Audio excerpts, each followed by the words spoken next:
everyone, welcome to SB Study Circle. Here question చూడండి.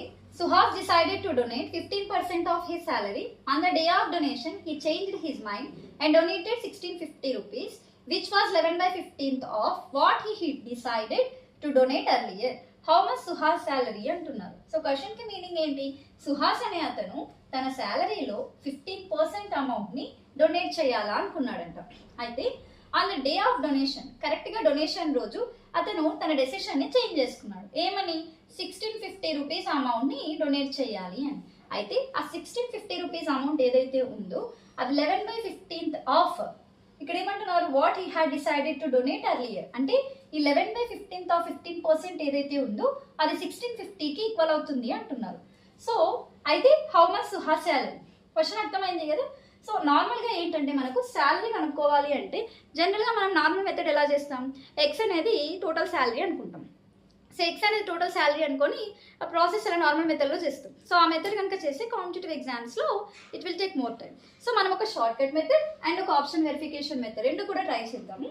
So first short cut ఏంటంటే, first of all మనకు తెలిసిన data ఏంటి, 11 by 15th of 11 by 15th of 15% అనేది 1650కి equal అంటే 11 by 15th of 15% అనేది 1650కి equal అంటే 11 పార్ట్స్ మనకు 1650 అవుతుంది, రైట్.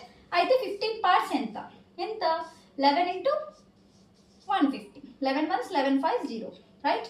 సో అప్పుడు 15 స్క్వేర్ ఎంత అవుతుంది, 225 కదా. అయితే 2250 వస్తుంది ఇక్కడ. సో మనకి 2250 అనేది 15 పార్ట్స్ అయింది. ఈ 2250 అనేది 15% ఈక్వలే కదా. సో 15% అనేది మనకు 2250 అయితే 100% ఎంత అవుతుంది, ఇది 15 స్క్వేర్ అంటే ఇంటూ 150, ఇది ఇంటూ 150 ఏమవుతుంది, 15,000. ఆన్సర్ వచ్చేసింది కదా.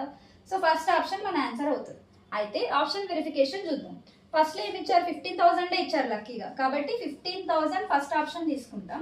అది 100% ఈక్వల్ చేస్తాం, ఎందుకంటే ఇప్పుడు కూడా టోటల్ అంటే 100% కదా. సో 100%కి ఈక్వల్ చేసుకుంటే మనకేం కావాలా, 15% చూద్దాం. 15% ఏమవుతుంది, ఇంటూ 150 అంటే 15 స్క్వేర్ 2250. సో 2250 వచ్చేసింది. ఈ 2250 అనేది 15% వాల్యూ అన్నప్పుడు 11 by 15 15% అంటే 2250.